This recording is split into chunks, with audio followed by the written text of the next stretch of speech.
اعوذ باللہ من الشیطان الرجیم بسم اللہ الرحمن الرحیم۔ میں ہوں علی کاظمی اور آپ دیکھ رہے ہیں اہل بیت چینل۔ ام المومنین کی قیادت میں جب اس لشکر نے شہر میں داخل ہونا چاہا تو والی بصرہ عثمان ابن حنیف فوج کا ایک دستہ لے کر ان کی روک تھام کے لیے بڑھے۔ جب آمنا سامنا ہوا تو دونوں فریقوں نے تلواریں نیاموں سے نکال لی اور ایک دوسرے پر ٹوٹ پڑے۔ جب دونوں طرف سے اچھی خاصی تعداد میں آدمی مارے گئے تو بی بی عائشہ نے اپنے اثر سے کام لے کر بیچ بچاؤ کرا دیا اور فریقین اس قرارداد پر صلح کے لیے آمادہ ہو گئے کہ جب تک امیر المومنین علی ابن ابی طالب علیہ السلام خود نہیں آ جاتے موجودہ نظم و نسق میں کوئی ترمیم نہ کی جائے اور عثمان ابن حنیف اپنے منصب پر بحال رہیں۔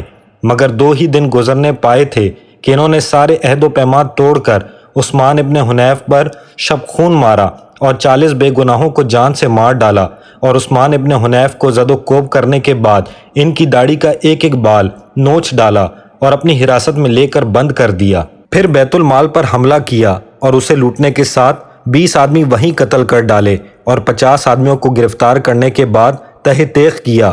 پھر غلہ کے انبار پر دھاوا بول دیا جس پر بصرہ کے ایک ممتاز بزرگ حکیم ابن جبلہ تڑپ اٹھے اور اپنے آدمیوں کو لے کر وہاں پہنچ گئے اور عبداللہ ابن زبیر سے کہا کہ اس غلے میں سے کچھ اہل شہر کے لیے بھی رہنے دیا جائے، آخر ظلم کی بھی کوئی حد ہوتی ہے۔ تم نے ہر طرف خون ریزی و غارت گیری کا طوفان مچا رکھا ہے اور عثمان ابن حنیف کو قید میں ڈال دیا ہے۔ خدا کے لیے ان تباہ کاریوں سے باز آؤ اور عثمان ابن حنیف کو چھوڑو۔ کیا تمہارے دلوں میں اللہ کا خوف نہیں؟ ابن زبیر نے کہا، یہ خون عثمان کا بدلہ ہے۔ آپ نے کہا، جن لوگوں کو قتل کیا گیا ہے کیا وہ عثمان کے قاتل تھے؟ خدا کی قسم اگر میرے پاس عوان و انصار ہوتے تو میں ان مسلمانوں کے خون کا بدلہ ضرور لیتا جنہیں تم لوگوں نے ناحق مار ڈالا ہے۔ ابن زبیر نے جواب دیا کہ نہ تو ہم اس غلے میں سے کچھ دیں گے اور نہ عثمان ابن حنیف کو چھوڑا جائے گا۔ آخرکار ان دونوں فریق میں لڑائی کی ٹھن گئی، مگر چند آدمی اتنی بڑی فوج سے کیوں کر نپٹ سکتے تھے؟ نتیجہ یہ ہوا کہ حکیم ابن جبلہ اور ان کے بیٹے اشرف ابن حکیم اور ان کے بھائی رال ابن جبلہ اور ان کے قبیلے کے 70 آدمی مار ڈالے گئے۔ غرض کے ہر طرف مار دھاڑ اور لوٹ گسوٹ کی گرم بازاری تھی، نہ کسی کی جان محفوظ تھی اور نہ کسی کی عزت و مال کے بچاؤ کی کوئی صورت تھی۔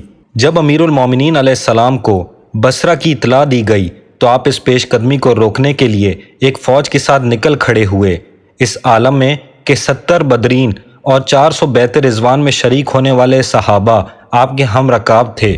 جب مقام ذیکار پر پہنچ کر منزل کی تو امام حسن علیہ السلام اور عمار ابن یاسر کو کوفہ روانہ کیا کہ وہاں کے لوگوں کو جہاد کی دعوت دیں۔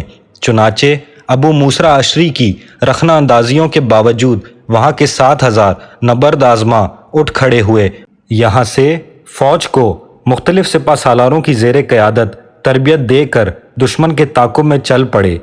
جب یہ لشکر مقام زاویہ پر پہنچا تو امیر المومنین علیہ السلام گھوڑے سے نیچے اتر آئے اور 4 رکعت نماز پڑھنے کے بعد خاک پر رخسار رکھ دیے، اور جب سر اٹھایا تو زمین آنسوؤں سے تر تھی اور زبان پر یہ الفاظ تھے، اے آسمان و زمین اور عرش بری کے پروردگار، یہ بصرہ ہے، اس کی بھلائی سے ہمارا دامن بھر اور اس کے شہر سے ہمیں اپنی پناہ میں رکھ۔